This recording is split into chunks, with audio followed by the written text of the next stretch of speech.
Hello everyone and welcome to a quick Minecraft tutorial. In today's video I want to show you how to see chunk borders in Minecraft. This is actually quite simple. And as always we look at the whole thing for both the Java edition and the Bedrock edition in Minecraft.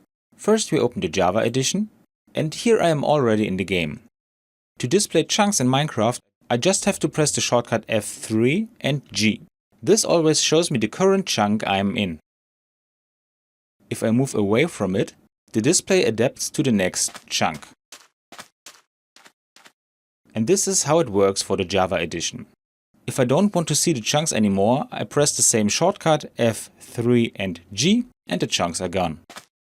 The answer how to do this in the Bedrock edition in Minecraft is actually quite simple. Unfortunately, the function to display the chunks is not available there.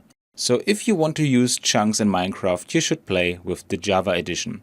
And that's all you need to know. I hope you enjoyed the video and I will see you again in the next tutorial. Until then, your tutorial guy. Bye.